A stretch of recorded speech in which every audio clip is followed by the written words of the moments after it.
One of the biggest challenges for leaders and business owners is to get their team all on the same page going in one direction. And you've had to do this in your business. How have you brought the team together, moving all kind of in the same pace towards one goal or vision? Okay, I think I'm pretty fortunate in that my organization is small. I've got about 15 people. We just got our second facility, so we're setting up our second building right now. So it's a fairly small team of people. The way I've done it at this point is I just am there to serve them. So I want them to come up with their own goals, their own objectives. What are your revenue goals? I try to guide it a little bit, but what are your revenue goals? What are your profitability goals? What products do you want to look at considering? And I basically, at this point, have the people that I employ tell me what it is that they want to accomplish. And I get a pretty good sense that when they develop their own goals and their own objectives and all of that, I help them implement it all, and I'm just there to serve them and get their goals and their interests addressed.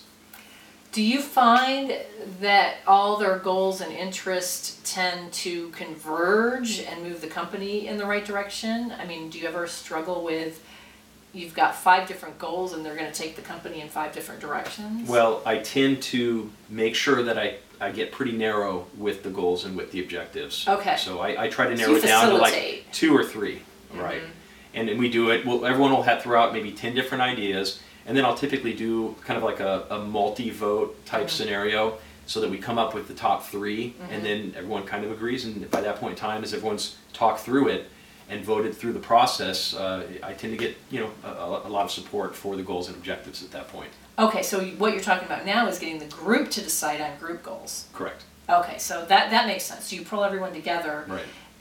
But you also do this with people individually as well. Right. They have their own objectives and their own goals that are personal to them, whether it's education or learning a new process, getting on a new analyzer, learning a new piece of equipment. So whatever it might be, I'll work with them individually. But then for the company goals, I have a meeting that we all sit in, and it takes about an hour, hour and a half to go through, where everybody says this is the direction that we want the company to go, this is the products that we want to focus on, and this is how we want to go forward over the next typically about a 3-year timeline is what I do. That makes a lot of sense. So then you pull everyone together, they get and they narrow them down together. So the whole team then is focused on 3 goals for a year or something. Correct. Excellent. Thank you.